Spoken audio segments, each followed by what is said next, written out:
Anchadan beri bitta narsani ustida izlanib, tajribalar qilib yurardik. Ancha oiladan beri, ancha vaqt o'tib ketdi menimcha, yanglishmasam anchadan beri bu. Yarim yildan oshdi. O'shaning ustida ishladik. O'sha kun bugunga nasib qilgan ekan. Xudo xolasa bu ustakalarimiz uchun ham zo'r yangilik bo'ladi. Ayniqsa oyna sohasidagi, shlif sohasidagi ustakalarimizga zo'r yangilik bo'ladi. Bu yangilikni ketidan o'zim yoki mana shu Kamolxonni ham o'zini Xitoylarga yubordik, ustida ishladi, tajribalar qildi. Nihoyat O'sha kun hozir tayyor bo'ldi suv. Bu suv xudo xolasa Xitoy uchun ham, dunyo uchun ham yangilik desak bo'ladi. Chunki juda ham zararsiz suv mana tayyor bo'lib topildi. Endi buni qo'rqmasdan sotuvga ham chiqaramiz, kafolat ham beramiz bu suvga. Xo'p, aytmoqchi bo'lganimiz, ana ustakalarimiz og'riqli nuqtasidan bittasi edi bu. Ya'ni oyna yechadigan ustakalarimizga edi, tegishli bo'ladi ko'proq. Mana shu suvdan ishlatasizlar, xudo xolasa, sizlarga kerak bo'lsa, Farg'onada kerak bo'lsa, mana ukamiz Kamolxon yetkazdirib beradi. Toshkentda kerak bo'lsa, o'zimga bemalol aloqaga chiqaverasizlar. Xudo xolasa qancha desanglar, shuncha yetkazdirib beramiz. Bu suvdan muammo bo'lmaydi. Shu suvni tekshirish uchun, sinovdan o'tkazish uchun yana bir bor yana o'z ko'zim bilan iqror bo'lish uchun mana shu yerga kelganmiz va tajriba qilamiz. Xudo xolasa video davomida ko'rsanglar bo'ladi. Kuzatishda davom etinglar. Xudo xolasa har doim sizlarga zo'r narsalarni qilamiz. Smart Ferbrono 360. Hozir buni sizlar bilan birga test qilamiz. Bu Samsung Note 10 Plus ekrani. Mana sensorlari ham 100% ishlaydigan ekran. Oynasini yechib oldik. O'zi bu dog'i bor. Xo'p, buni klient tozalab, obaloydan ko'taramiz. Asosiysi o'sha suyuqlikda ko'tarayotganda ekranlar ketib qoladi yoki 3D plyonkasi kuyib qoladi. Hozir shularni test qilib ko'ramiz.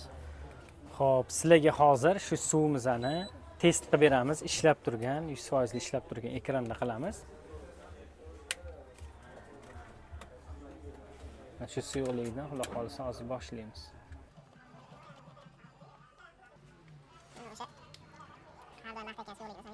Xo'p, bu suyuqligida qarang Kamolxon. Qancha ko'p, misol uchun kimdir ko'proq qo'yib yuboradi, kimdir kamroq qo'yadi. Bilasizmi, orqasida buni shlifti bor. Shlifga o'tib ketsa, misol uchun oddiygina razvaytilda misol uchun bir tomchi o'tib ketsa, bo'ldi, uxlaydi anaqa ekran. Yoki shlifni almashtirish kerak bo'ladi, to'g'rimi? Ha, bunda bemalol qo'yaveradi. Shlifga umuman zarari yo'q. Mana 3D plyonka, Polaroidga ham umuman zarari yo'q. Yana bemalol quyib tozalasak bo'ladi. Bu suvni chiqartirishdan oldin uzoq muddat bu testlardan o'tdi. Xudo xolasa kafolat ham beramiz. Ekran ketkizib qo'ymaslikka bu suvni. Hidi ham yaxshi qiziganda shirin hid chiqadi. razvayitelga o'xshab dimoq qurmaydi-da, normal o'zi. Razvaytel keyin benzin kalyoshlarga o'xshab sasib ketmaydi.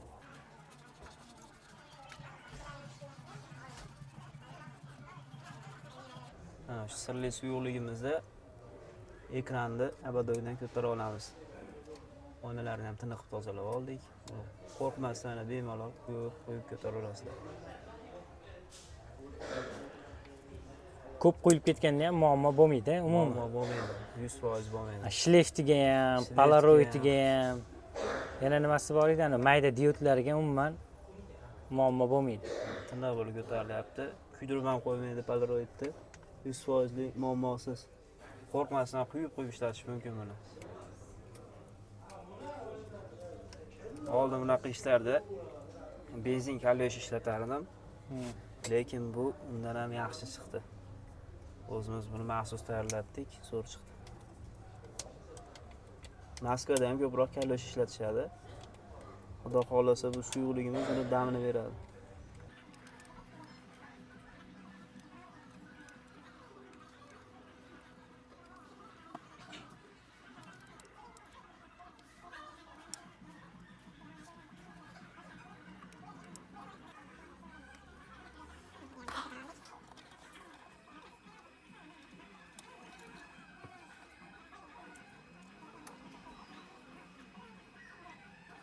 Shu holatda qo'yib yuborsa nima bo'ladi?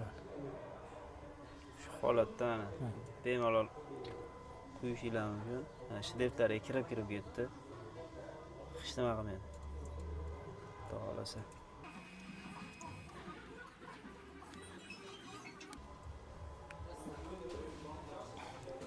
Mana ekranni o'zinglar ko'rdinglar, shundoq olib hech narsa qilmasdan srazu o'sha suvni o'zidan ham quyib yubordik, ya'ni orqadagi diodlarni bitta ko'rsatib yuboraylik.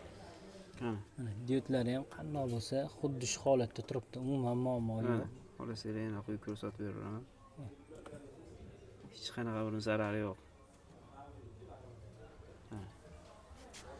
Mana o'zinglar guvohi bo'ldinglar, umuman muammo bo'lgani yo'q. Xudo xolasa buni ustakalarimiz uchun yengillik bo'lishi ishlari uchun hozir ko'p joyda qidirib yurgan narsa o'zi bu aslida. O'shani xudo xolasa imkon darajasida biz topib, sekinlik bilan yo'lga qo'yamiz. Kuzatishda davom etinglar. Yanada zo'r yangiliklarni har doim sizlar uchun qilamiz.